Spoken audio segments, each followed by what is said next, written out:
solusi untuk berdiskusi. Nah, perkenalkan anggota kelompok kami. Yang pertama saya Diva Adriana sebagai moderator dan mengisi materi. Lalu ada teman saya Tasya Fatiha, dan teman saya yang satu lagi yang bernama saya Vita Syahnas Maharani Rangkuti. Nah, jadi tema diskusi kita kali ini adalah mengenai pendidikan dan pembelajaran sebagai proses komunikasi. Nah, menurut teman saya ini Tasya, bagaimana sih hakikat komunikasi pendidikan dan pembelajaran itu sebagai proses komunikasi? Nah, jadi menurut saya adalah komunikasi pendidikan dan pembelajaran merupakan proses komunikasi yang saling terkait. Jadi berikut itu adalah beberapa poin yang penting dapat diambil dari hasil pencarian saya. Yang pertama itu proses belajar mengajar pada hakikatnya adalah proses komunikasi di mana guru berperan sebagai pengantar informasi dan siswa sebagai penerima informasi. Selanjutnya ada pembelajaran. Nah, jadi pembelajaran adalah suatu proses komunikasi karena dalam suatu pembelajaran itu akan terjadi proses penyampaian informasi dari seorang guru komunikasi kepada siswa komunikatornya. Selanjutnya ada komunikasi pendidikan. Jadi komunikasi pendidikan adalah proses penyampaian pesan dari komunikator kepada komunikan. Pesan yang disampaikan berupa materi atau informasi yang terkait dengan dunia pendidikan. Begitu, Dipa. Kalau yang saya ketahui itu sih konsep komunikasi itu dapat diperankan dalam konteks pembelajaran. Nah, sehingga menimbulkan konsep komunikasi dalam proses pembelajaran itu adanya konteks pembelajaran. Terus unsur-unsur komunikasi itu merujuk kepada peran yang berhubungan dengan kegiatan pembelajaran. Lalu coba kita tanya teman kita ya, bagaimana sih hakikat komunikasi pendidikan dan pembelajaran sebagai proses komunikasi? Oke, saya akan menjawab pertanyaan dari teman saya. Sebagaimana yang saya ketahui bahwa hakikat komunikasi pendidikan dan pembelajaran adalah proses menyampaikan pesan dari sumber pesan melalui saluran media atau media dan penerima dari penerima.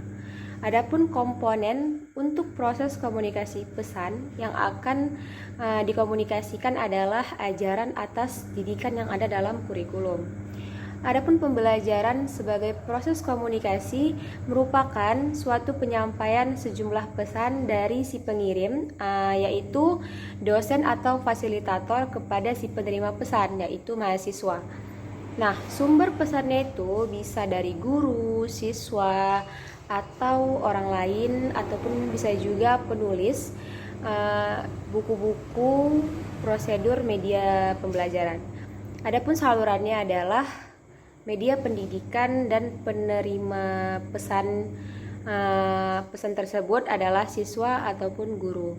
Nah, pesan berupa isi atau materi pembelajaran yang dinyatakan dalam simbol-simbol komunikasi baik verbal maupun non-verbal yang diharapkan dapat dipahami oleh siswa. Nah, agar penyampaian pesan pembelajaran mencapai hasil yang diinginkan, maka penyampaian pesan dilakukan dengan cara yang lebih konkret dan jelas, serta memilih simbol-simbol verbal yang berada dalam pengalaman yang dimiliki oleh siswa tersebut.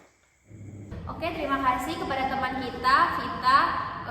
Jawabannya secara rinci juga ya. Nah, ini bakal saya tambahin. Jika pembelajaran merupakan proses komunikasi yang terjadi antara guru dan siswa. Nah, jadi guru itu bertindak sebagai komunikator, nah siswa sebagai komunikannya. Nah, lalu juga ada komunikasi pendidikan dalam pembelajaran itu merupakan unsur yang sangat penting dalam menentukan keberhasilan pendidikan. Nah, tinggi rendahnya suatu pencapaian mutu pendidikan dipengaruhi oleh faktor komunikasi ini dan khususnya komunikasi pendidikan. Nah, begitu Tasya. Jadi Tasya tahu nggak kalau misalnya hakikat komunikasi dan konteks pendidikan dalam pembelajaran sebagai proses komunikasi dapat diajarkan bagaimana gitu? Nah, jadi ini ada dua. Yang pertama itu tujuan utamanya itu komunikasi dalam pembelajaran. Nah, jadi komunikasi dalam pembelajaran adalah untuk mentransfer pengetahuan, keterampilan, dan nilai-nilai pengajar atau guru kepada penerima siswanya agar siswa dapat memahami, menguasai materi pelajaran. Nah, yang kedua ini ada pesan.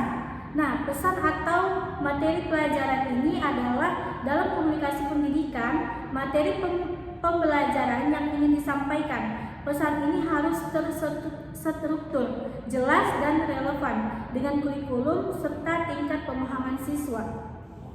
Begitu Dipa.